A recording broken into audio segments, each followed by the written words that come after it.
Heboh luar biasa di penghujung tahun 2024. Pak Jokowi dinobatkan sebagai salah satu pemimpin dunia terkorup.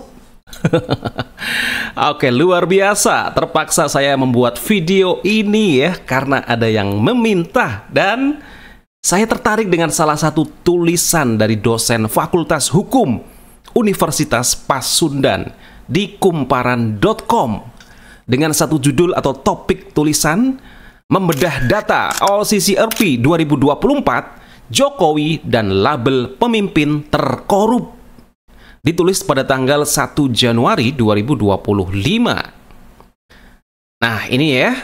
Dan sebelum saya baca atau kita telaah bersama tulisan dari Firdaus Arifin, dosen dari Universitas Pasundan, ya, sempat kita sudah melihat ya bagaimana tanggapan atau respon dari Pak Jokowi setelah ditanya oleh wartawan ketika Pak Jokowi dinobatkan sebagai salah satu pemimpin dunia terkorup. Pak Jokowi seperti biasa dengan tertawa, dengan tersenyum santai, rileks ya. Ya, yang dikorup apa begitu? Yang dikorupsi apa? Dan faktanya seperti apa? Ya silakan dibuktikan ya. Dan sekarang memang banyak sekali framing-framing jahat dengan menggunakan banyak cara, banyak pihak, banyak media. Nah, intinya Pak Jokowi santai saja ya, silakan dibuktikan yang dikorupsi apa selama ini, yang mengakibatkan kekacauan, merugikan negara itu apa ya. Itulah respon atau tanggapan dari Pak Jokowi ketika ditanya di rumahnya ya. Oke, kita baca artikel dari Firdaus Arifin ya. Laporan Organized Crime and Corruption Reporting Project atau OCCRP tahun 2024 yang mencantumkan nama mantan Presiden Joko Widodo sebagai salah satu pemimpin terkorup dunia telah menimbulkan polemik luas. Dalam diskursus politik dan hukum, tuduhan ini bukan hanya soal persepsi, tetapi mengancam reputasi Indonesia di kancah internasional. Untuk memahami substansi tuduhan ini perlu dilakukan analisis berbasis data dan fakta yang tervalidasi. OCCRP memiliki reputasi global dalam mengungkap skandal korupsi besar. Namun laporan mereka terhadap Jokowi perlu dipertanyakan dari segi metodologi. Terdapat beberapa kelemahan yang patut disoroti. Yang pertama, kriteria pemeringkatan. OCCRP menggunakan indikator seperti persepsi publik, dampak kebijakan, dan keterlibatan langsung atau tidak langsung dalam korupsi. Namun, laporan tersebut tidak menyertakan bukti konkret atas tuduhan terhadap Jokowi. Sebagai contoh, dalam laporan proyek pembangunan Ibu Kota Negara atau IKN, disebutkan sebagai salah satu indikasi kebocoran anggaran. Namun, audit BPK atas proyek ini tidak menemukan pelanggaran signifikan. Yang kedua, data yang tidak komprehensif. Laporan ini tampaknya mengabaikan fakta bahwa sejumlah proyek besar yang dipimpin oleh Jokowi telah melalui pengawasan ketat, termasuk audit internal oleh KPK dan BPK. Sebagai contoh, proyek jalan tol Trans Jawa dan proyek kereta cepat Jakarta-Bandung memang menghadapi kendala pembengkakan anggaran, tetapi tidak ada bukti korupsi langsung yang melibatkan Jokowi secara pribadi. Yang ketiga, bias persepsi global. Dalam laporan OCCRP, persepsi internasional tentang keterlibatan Tiongkok dalam proyek-proyek besar Indonesia menjadi salah satu variabel penting. Namun pendekatan ini bias terhadap kepentingan geopolitik global, terutama dalam persaingan antara Barat dan Tiongkok. Untuk menilai klaim ini perlu dilihat rekam jejak pemberantasan korupsi selama masa pemerintahan Jokowi. Pertama, dari sisi indeks persepsi korupsi atau CPI. CPI Indonesia pada tahun 2023 berada di angka 34, stagnan dibandingkan tahun sebelumnya. Meski angka ini tidak membanggakan, hal ini menunjukkan bahwa kondisi korupsi di Indonesia tidak memburuk secara signifikan selama kepemimpinan Jokowi. Yang kedua, reformasi sistem pengadaan barang dan jasa. Jokowi memperkenalkan digitalisasi dalam pengadaan barang dan jasa melalui sistem e-procurement. Langkah ini terbukti mengurangi peluang korupsi pada tingkat birokrasi. Yang ketiga, penindakan kasus korupsi besar.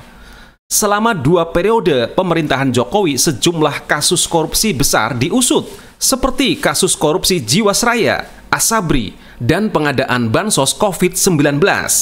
Meskipun mendapat kritik atas dugaan intervensi politik dalam beberapa kasus, tidak ada bukti yang menunjukkan keterlibatan langsung Jokowi.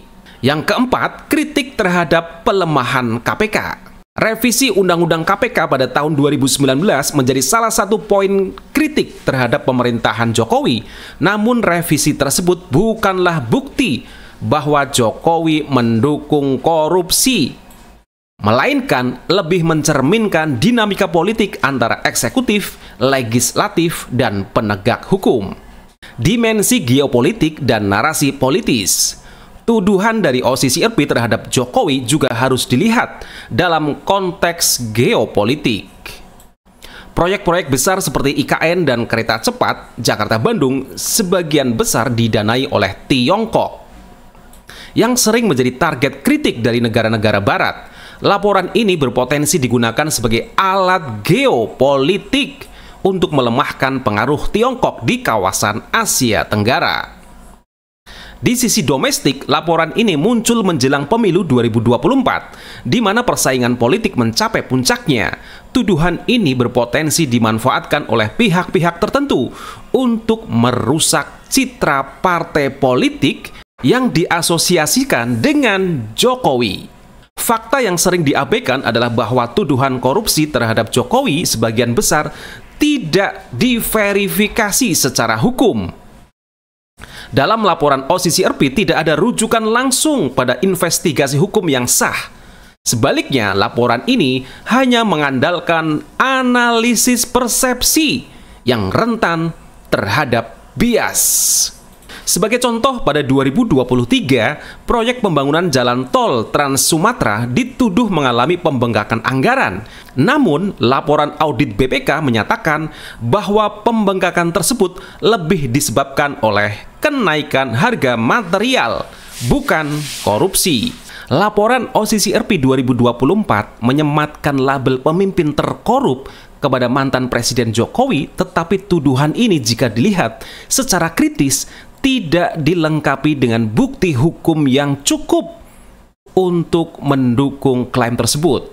Meskipun proyek-proyek besar seperti IKN dan kereta cepat menghadapi tantangan pembengkakan anggaran, tidak ada bukti yang menunjukkan keterlibatan Jokowi dalam tindak pidana korupsi. Nah, itu dia pendapat dari salah satu dosen Universitas Pasundan dari Fakultas Hukum. Menurut saya, tulisan ini sangat objektif. Artinya, benar-benar mengungkap data dan fakta. Sebenarnya, apa yang menjadi variabel kriteria kenapa Pak Jokowi dinobatkan sebagai pemimpin dunia terkorup? Jadi lebih banyak pada kriteria persepsi. Dan tentu ini sangat-sangat subjektif. Tidak ada data, fakta yang itu secara hukum bisa ditelisik lebih jauh. Tapi benar-benar ini adalah persepsi, asumsi yang sifatnya adalah tentu sudut pandang dari masing-masing orang.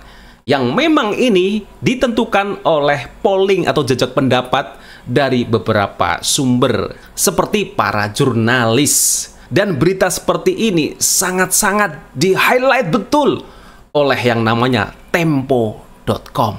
Ya, karena selama ini yang begitu kritis terhadap Pak Jokowi.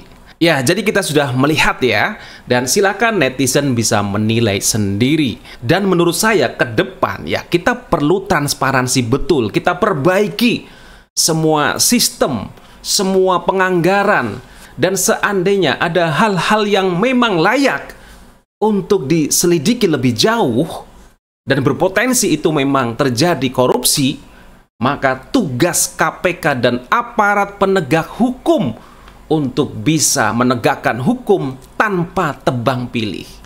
Jadi seandainya Jokowi memang korupsi, ya harus dihukum bahkan seberat-beratnya. Saya sangat setuju.